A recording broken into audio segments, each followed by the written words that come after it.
Hello and welcome to Inside Music, episode number 87. I'm your host, James Shotwell, and we have a great episode for you this week. My guest is Noah Sebastian, vocalist and founding member of Bad Omens, a metal band who will be releasing their self-titled debut album through Sumerian Records this Friday, August 19th. Now, I'll be the first to admit that I wasn't that familiar with Bad Omens even 2 months ago. The group, which was just offered their record deal in late 2015 by Sumerian, has only been around for a couple of years, and they've only been releasing music for a very small portion of that time.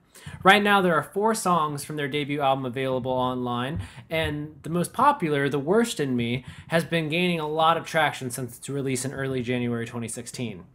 I like bands like Bad Omens because they take what is already working in the modern metalcore, heavy, hard music world, all those little things mashed together, and they do exactly what is working and then build on top of it. So anytime a band like this comes along, they come out and someone will be like, they sound like X band, another band that's already big and famous, or a band that's already kind of making a name for themselves. And that is true. Bad Omens definitely bring to mind a bunch of other bands who have found success in music, whether that's Beartooth for the aggressiveness of certain songs, or whether that's Bring Me the Horizon for the avant-garde nature of some of the productions, or maybe even Nine Inch Nails with his song Feral on the group's debut album definitely channels just a bit.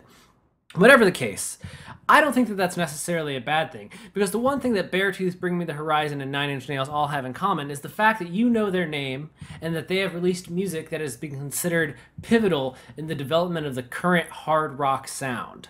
Bad Omens wish to not only channel that sound themselves, but add to it in their own ways, and in order to do that, they wanted to start with something that was familiar to you, and that's what they're doing here. The first few songs on their records sound familiar. They sound like something you've heard from another band, but there's an originality in there that shows itself more and more as you progress through the record. This is not a band that believes hard music can sound like just one thing. They believe it's a lot of different ideas, and they hope to explore as many of them as possible throughout the release. I think it's a great record, and I really feel that you are as well. And if you don't know or if you don't care about them, I think you will by the time I'm done with this conversation with Noah. Before we get there, we do need to go over a couple of quick things. First and foremost, this episode of Inside Music is brought to you by Holix, the music industry's leading digital promotional distribution company.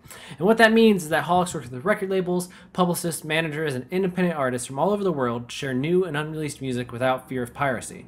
Should leaks occur, and unfortunately they do in 2016, Holix has state-of-the-art technology that can not only find the people responsible for your leak, but stop the spread of unwanted files online. I know some people caught that Holix had a few hiccups last week, but they're back online now and better than ever. For a free 30-day trial, you can visit holix.com. That's HAULIX.com.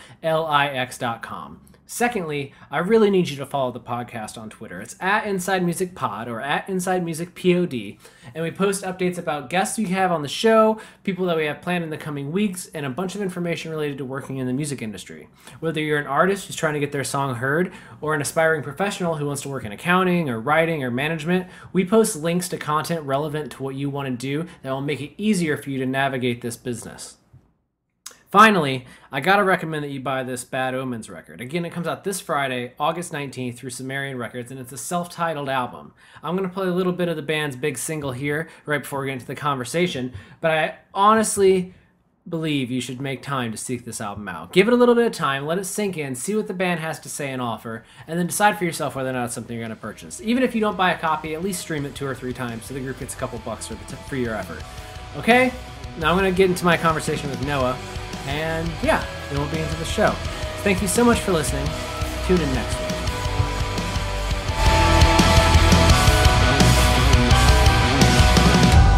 Is there nothing left to keep myself away? To keep the walls from caving in? When all they ever do is try to bend and break? Is there forgiveness in the end?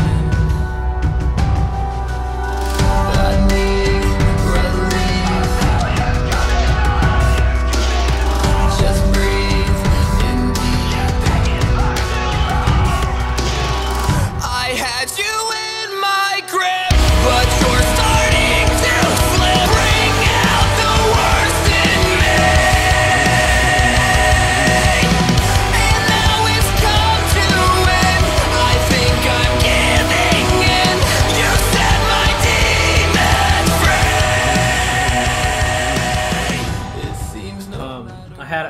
I've been listening to the album this week, so it's been going pretty well. That's good. Have you enjoyed it? Yeah, no, I did. It'd be weird to hop on here and be like, okay, first things first. I don't like the album. I hate your album. I mean, I'd love to do that one day, but I like you too much. I don't think that this is not that opportunity. But one day maybe. Oh man, please do, and please link me to it when that day comes. That could be the last episode of my podcast. It's like, and now today, just burn it down. So, how are you feeling, man? I mean, what is it? It's Tuesday, so we're 3 days away. How are you feeling being at the end of this kind of promotional run? I'm feeling good. I've had a very stressful and tense week, but I'm feeling good about it, and I'm very excited for Friday. What's made it so stressful for you? Just preparing for this release and these CD release shows. We had like this album release party and a bunch of stuff going on, and we haven't had a lot of time to practice, so we've just been cramming in as much as we can, and just been very stressful. But we're one of the bands that I think perseveres in times of adversity, so I'm pretty confident it will all be okay. I love you speak as if the band is like a decade old and you've been through like the hellfires. I like that. I feel like it. We'll get there. I was gonna say I wanted to start with this because I follow you on Twitter and I noticed you've been retweeting some reviews and stuff as they've been coming out. Are you somebody? Do you like keep your Google alerts set? Do you look for reviews or do you just read them when you get tagged? How does that work for you? I don't really know anything about alerts or anything, but I very often I'll search the keywords or the tags, Bad Omens or whatever, anything related to the band, like a song title, and just kind of see what people are saying online, and that's usually how I find the reviews, unless we get tagged in them. That's good, and they've been going pretty well. I haven't seen a lot of negative ones. Have you? Yeah, no, I haven't seen any negative ones, which is really, really great. I think the worst thing I've seen is 4 out of 5 and 9 out of 10, which is great, but I want to know what we could do to get that one extra star, that one extra number. I know, isn't it? I hate that. I hate when sites they'll write a whole review and they'll never say anything that's like, this could be better, but then they don't give a perfect score, and you're like, well, what wasn't there? Yeah, it's like, don't be afraid to tell us. I'd love to know, because I want to be 100%, Yeah, you want that chance, and I hate that. Bugs me, and I also get bothered by people who are like a 5-star or a 10 out of 10 is like, that's a perfect thing, and we never give those out. Then like, why do you have? Why is that a thing? It's like, why don't you even have it then? Come on. Yeah, they try to justify, like, don't feel bad that we gave you a 4. Everyone gets a 4 out of 5. Be like, well, I'm not everyone. I want to be the only one. Exactly. Oh no, I like that. Well, I'm glad to hear that you don't let it get to you too much, and I'm glad that it's going well so far. I've read a few reviews. I love my favorite part about reviews for debut albums is that I feel like a lot of critics feel like they have to compare you to other bands.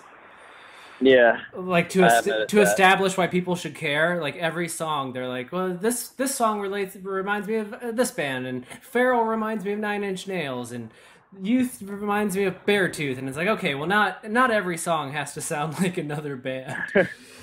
It's like, yes, I'm sure I could name any band or artist that any song sounds like if you gave me like 5 minutes. You know what I'm saying? Right? It's like, Yeah. Everything is going to sound like something. Music is a vacuum, Yeah, music is a vacuum, and I feel like for a band to, especially in your arena of like hard rock, for a band to really push things forward, you have to use what already has been made. You have to use the same pieces that everyone else uses, and then you hope that you find something new. Yeah, exactly. So you don't let that stuff get down. That doesn't get you down, the comparisons. No, I don't mind it, and I understand. I mean, that's just how most people's brains work, and I listen to music and obviously in my head I compare it to things, and that's how you know whether you like it or not, because you like other music and you want to obviously find some similarities there between other genres or artists you like. So I don't mind it. I'm not the type of person that would ever say it publicly to somebody. I think it's poor in taste, at least in my opinion. But I don't think that people are malicious by it, and I think it's all very well intended. No, I completely agree. And I'm curious, what led you guys to work with Will Putney? He's done the show. I love Will. He's a great guy. Why Will he's been on here? Yeah. Will's done the podcast. We had like a great right for the last Fit for an Autopsy album, so it was a lot about that. But I love the bands that he chooses to work with. So I'm curious, like, how did you come to know him and work together? Well, as you may or may not know, I'm 20, so I'm kind of young, and I did a bit of growing up with bands and mixes he's done, and I've always been a huge fan of his work because I also, record and produce. And I've always like admired him and look up to him as a producer and as a mixing engineer. And when it came time for us to decide who would do our album, he was the first person in my head. There was obviously a good list, but I've always really, been captivated by his mixes, how real and raw they sound, but also still, very professional and clean and, modern, not like raw in a shitty way, And when he did the record Strangers Only for My Take It Home, I think that is when I was totally sold that, I wanted to work with him, because the mix on that record is just probably one of my favorites that a band has done in like the last 5 years. Oh, yeah. So between the real drums and the real amps and just, how hands-on and raw everything is with Will, I'm very happy that we got to go with him. And as far as meeting him, none of us knew him. We just told our manager, like, hey, this is really who we'd like to record with, do what you can. And then we emailed him, and lucky enough, he had time available in the time that we needed. So it happened and fell into place. Yeah, I think you're right about he has a signature, and I don't know that there's anyone out there right now that does heavy music the way he does. And you're right, it is a raw thing where music feels increasingly digital, and then you hear something Will's worked on, and it's just like it's crushing in a different way. Yeah, it's very, very captivating. I really love it. Now, was there ever a point when you wanted to do the record yourself? I know you produce and mix bands. Did you ever want to try to helm this one? In this one, I definitely didn't, just because, I'm very self-aware, and so is Joachim. He's in our band, and he also produces. And, we've had discussions about possibly doing one ourselves one day, but at this point in time, I just, I wouldn't trust myself with it. And I love this band and my band so much that I wouldn't want to, risk our album and, the whole band on, put that pressure on Jolly and I, if that makes sense. I feel very confident in our abilities as producers, but for our own band, it's something that you kind of have to take a step back and let someone else really take control of the producing process, in my opinion. And it kind of it opens your mind a bit to other ideas too, getting other people involved that aren't really connected to the band. So, I guess my answer is maybe one day I'd really like to do that. No, I like that. But right now, I don't think it's appropriate, or we're qualified enough. No, I think that makes sense. And I mean, for a debut release, like you said, you have a ton of other things going on that you want to make sure are perfect. And if you don't have to also worry about production, that's like one of a million things you don't have to worry about for this album. Yeah, exactly. One less thing to worry about. Well, let's take it back a bit, because I'm curious. Debut albums, there's always all this trying to establish the band, as we've already mentioned, the comparisons and stuff. But for people that don't know the brief history of Bad Omens, can you kind of give us a crash course in the band? Let's see, where do I start? I guess 2013, I was in a band. I was playing guitar. I'm from Richmond, Virginia, so that's where I was living. I was playing guitar in a band, and I had been in that band for about 3 years, roughly. And, it was going well. It wasn't awful, but it just wasn't excelling and growing at the rate or the way that I really thought I was capable of. And whenever I tried to, take the reins or give my opinion or give my advice or even help write songs, they just weren't having it, because I wasn't really, the leader in that band. I was more so just a guitar player. And while that's okay, it's your thing, you started it, respect to you, I'm not going to come in here and tell you what to do. I really wanted to do my own thing and run a band the way that I saw fit and the way that I, was confident would,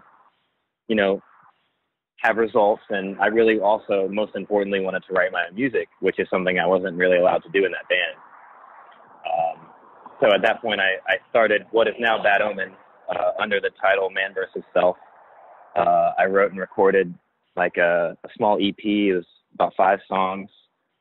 And, from there, my best friend Nick, who also played guitar, he kind of played guitar in the band by default, he's my best friend and he played guitar, and it went without saying that if it was ever a real band, he would play guitar with us. So he was automatically in, And we shopped that label to a manager who, ironically enough, was from the same city as us, our current manager, Jason, who is absolutely amazing. He's done wonders for our band, and he's taught me so much about, I guess the politics and the economics of the industry that have, really, I think, benefited the band. And, having that knowledge is very, very helpful when it comes to running a band, And so we shopped it to him, and he loved it, and he picked us up, and we were managed, I guess, before we ever even played a show, which, sounds kind of silly, but, then he shopped us to labels, and I guess between all the options, Sumerian Records, they wanted to take a chance on us. And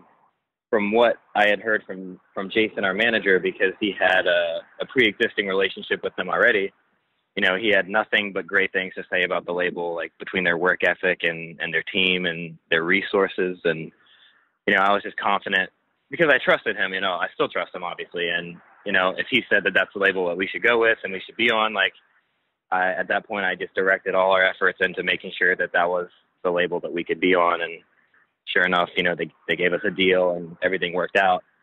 And it was at that point, around that time, I guess, that, the band started really forming once we had management. Nick, my guitar player / best friend, he invited Vincent on board, who plays bass. I kind of knew Vincent, but not very well, but Nick and Vincent both tattoo professionally, and that's how Nick knew him. And, I met Vincent, and we all talked, and it just fell into place, and I knew that Vincent had a place in this band. We shared a lot of musical tastes and interests, and also, surprisingly, a lot of very similar existential, introspective views. So he turned into my best friend very, very fast once he joined the band. He then brought on board Joachim, our guitar player from Sweden, who, obviously getting a guitar player from overseas is not ideal. It's quite a grind.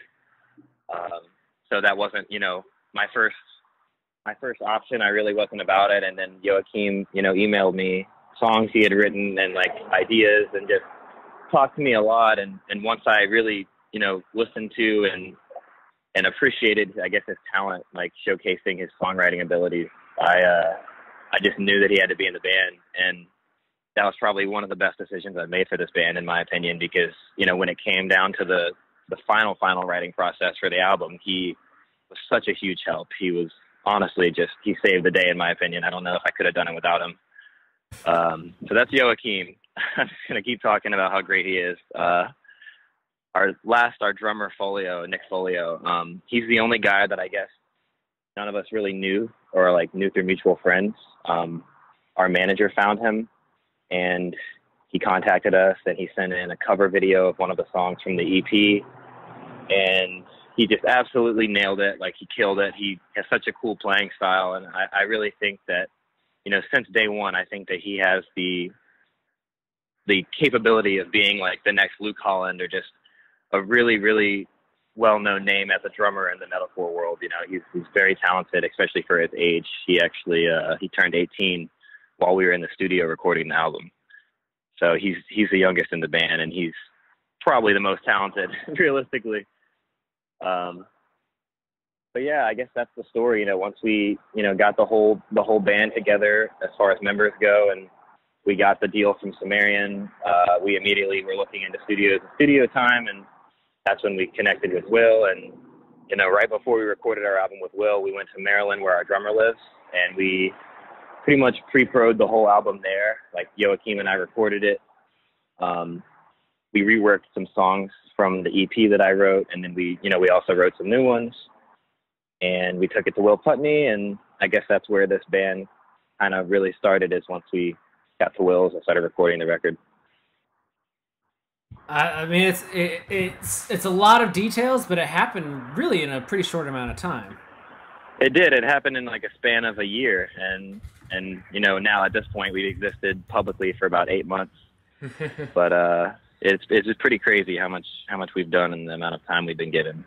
No, absolutely, and I that's kind of one of the things that really attracted me to the record when I got sent it. I was like, the first single ever came out in January, and here we are with a full-length album, and people have heard the 4 songs. I know you guys will probably release the full album stream soon, but I think they've heard 4 songs now.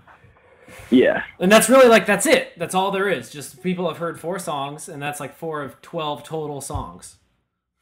Yeah, I think one thing that really I think gravitates people towards the band, at least in my opinion, is, you know, we approached every song on the record as if it had the potential to be a single. You know, a lot of bands they'll write like 3 or 4 great hits, and then the rest of the record is just filler stuff or interludes, and it's just, you know, I don't want to sound disrespectful, but it just sounds kind of half-assed. And you know, we wanted to pretty much write a song for every song on the album, and not just some songs and then, you know, filler tracks.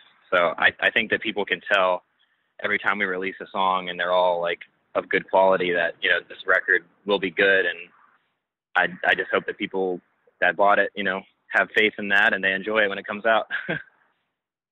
No, I think they will. And, you know, I think that, you know, people talk about the diversity of the record and the diversity of sound, and I think that a lot of that probably stems from your desire to try to make every song a single, because you know you can't have 10 singles that sound like the same song. So I think that desire to write every song as if it's kind of a standalone piece that works in a larger, cohesive, fitting compilation like this, it really lends to the diversity that you hear in the different sounds. Because like Feral is so different than the 3 songs that come before it, and a world apart from Malice, which is just 2 tracks after it. And it's kind of just as an example. There's definitely kind of it seems like a very clear effort to try to do a whole bunch of different things. Well, yeah, I'm glad you noticed that, because it definitely was, you know, that's the thing about this band is, I mean, me alone, I have so many different tastes and styles of music, you know, between like rap and hip hop and obviously heavy music and rock music, and even like, you know, soundtrack, like movie score, I'm a really big fan of. So, you know, being in a position, I guess, to put all these ideas into one, and, you know, only having one album to really express them all, as diverse and, you know, unique as every song on the album sounds, I still feel like I have so much to say and I want to do. Which is, you know, why like Joachim and I have already like kind of got to work on the next album and been discussing ideas, and he's been writing a lot for it, and we just love writing songs. You know, that's the reality of it. Now, I know that the most of the people that know of your band, I think their first introduction is probably the worst in me. But I've always kind of learned that most artists, the song that kind of puts them on the map, they have a soft spot for it, but it's rarely their favorite song on the album. So, like right now, what is the song on the record that you're kind of most excited for people to get to experience? Man, I honestly think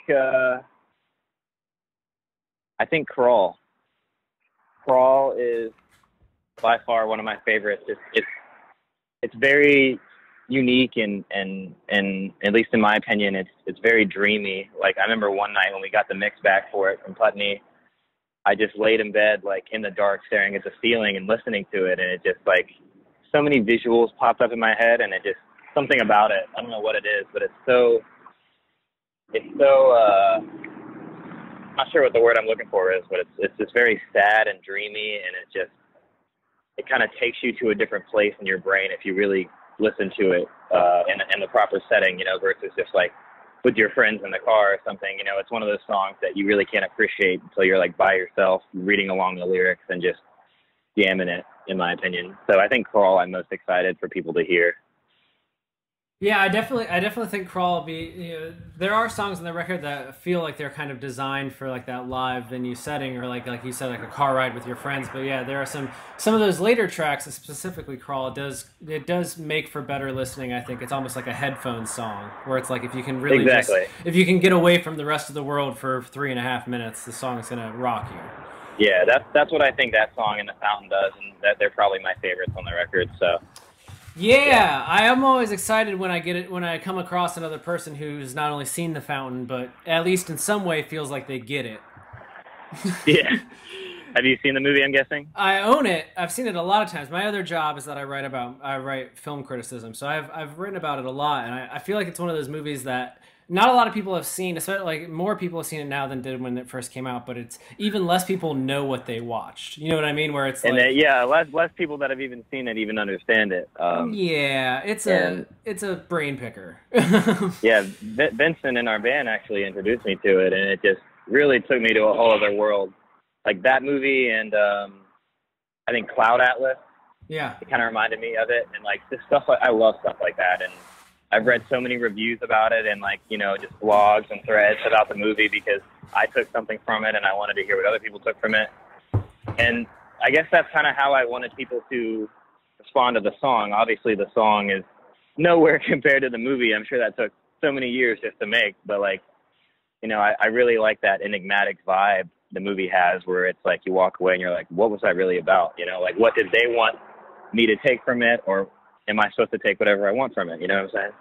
Yeah, I feel like, I mean, in my mind, especially with film, like the best art you can create is something that as a creator you feel like, you know, helps you get through whatever it is you need to process yourself. But when other people see it, they can take their own thing away from it. Like, you know, you did what you wanted to, but people can kind of take whatever they want out of what you've created. You know, because that's how I feel about the film. Where it's like clearly that whole team had a vision and they pulled it off, and I don't know that anyone ever sees it the way that they wanted us to see it, that gets what they got out of it, but we all take something away from it. And most people have their own version of what that is, and that's fine.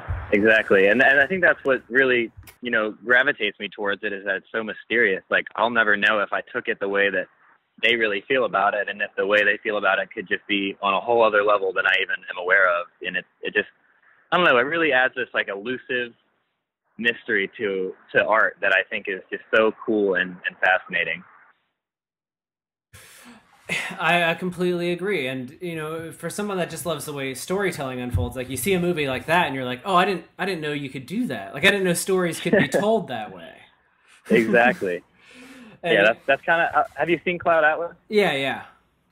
It's like kind of, I guess, I don't know how similar it would be to you, but like the separate universes running parallel and stuff. I love that. So it kind of reminded me of that, and that's one of my favorite movies. So when I saw The Fountain, I was sold.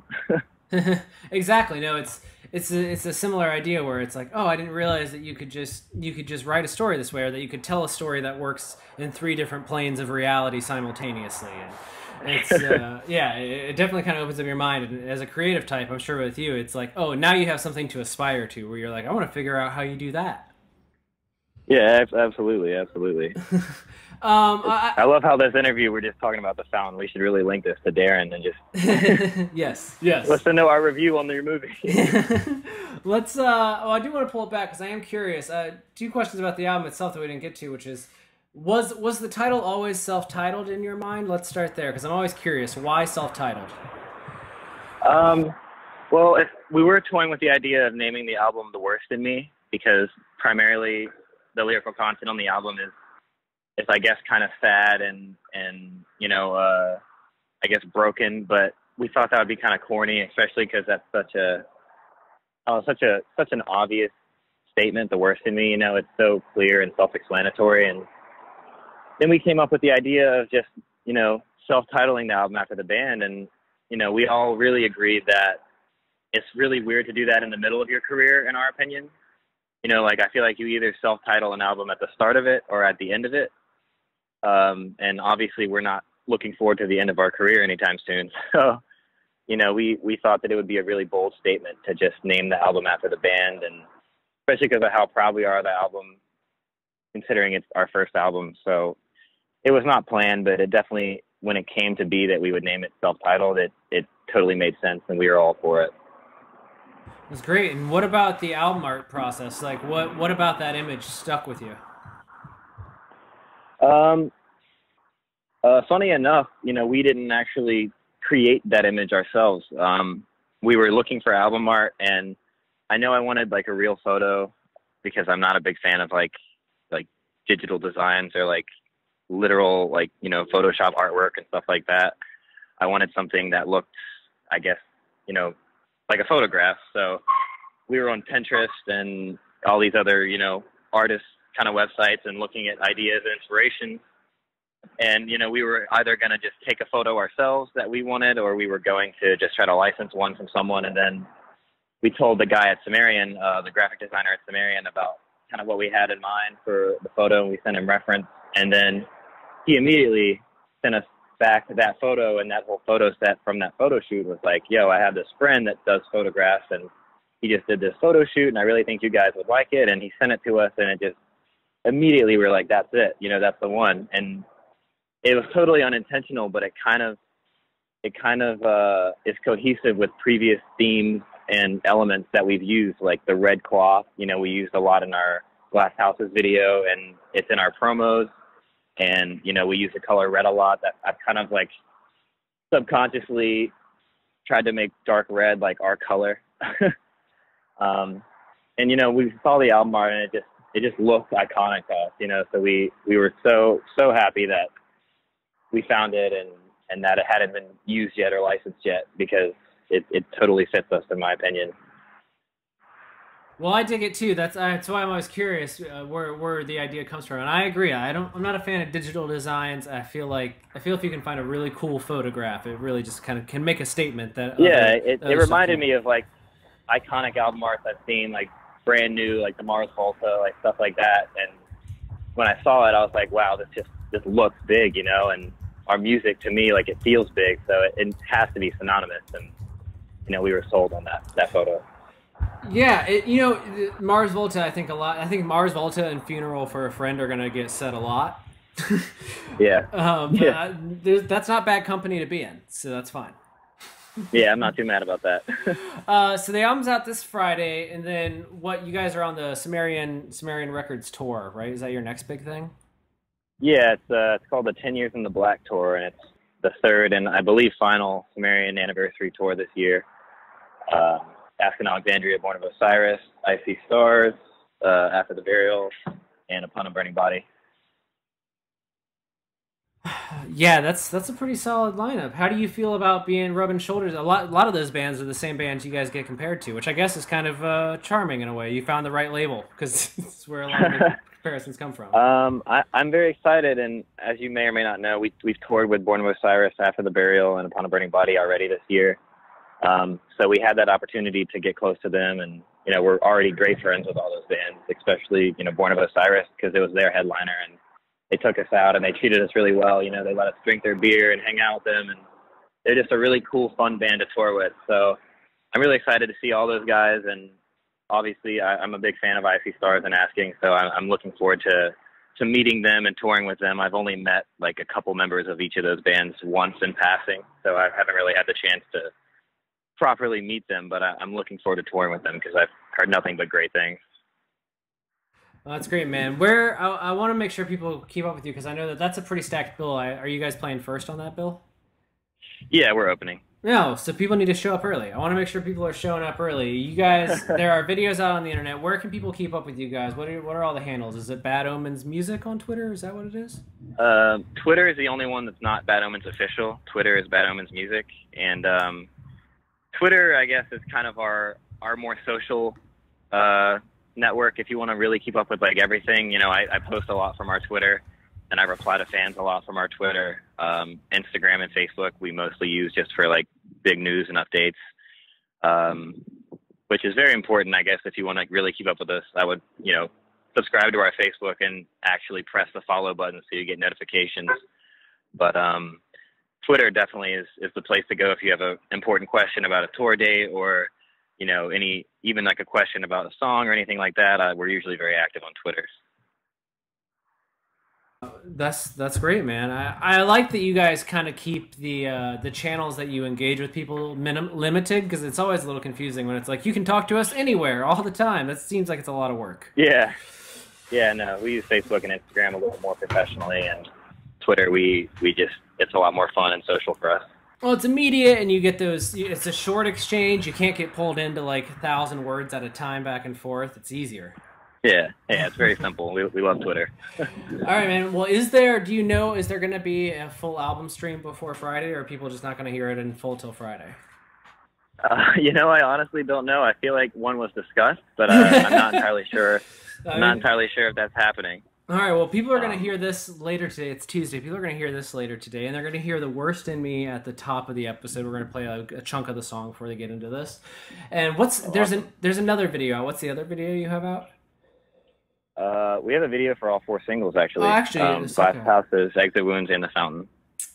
So yeah, if one of those songs doesn't work for you, try one of the other ones, because they all sound a lot different. I'm partial to Glass Houses. I think Glass Houses, Feral, and Malice are my favorite songs on the record, but I think they're all great. I really love Glass Houses a lot, and the video for it is probably my favorite video of ours. Are there more videos on the way? You guys gonna just knock out this full record? You're like a quarter done. Just come on. We actually are intending to shoot a video for every song on the record. I like it.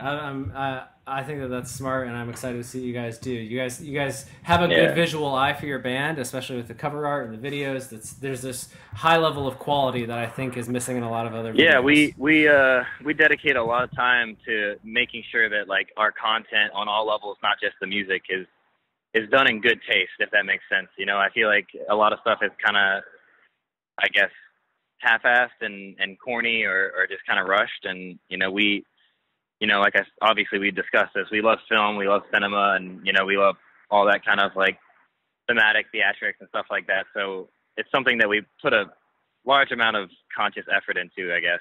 So, and Worse Than Me actually just broke 1 million views yesterday, so we were kind of celebrating that last night. Well, congratulations, man! That's a big milestone. The first million's the hardest, I think Drake said. So you're good. Yeah, it's pretty crazy. All right, man. Well, I'm going to let you get going, but thank you so much for taking time to talk to me. I love the record, and I wish you the best. Absolutely, man. Thank you for having me. All right. Have a great day, man. You too.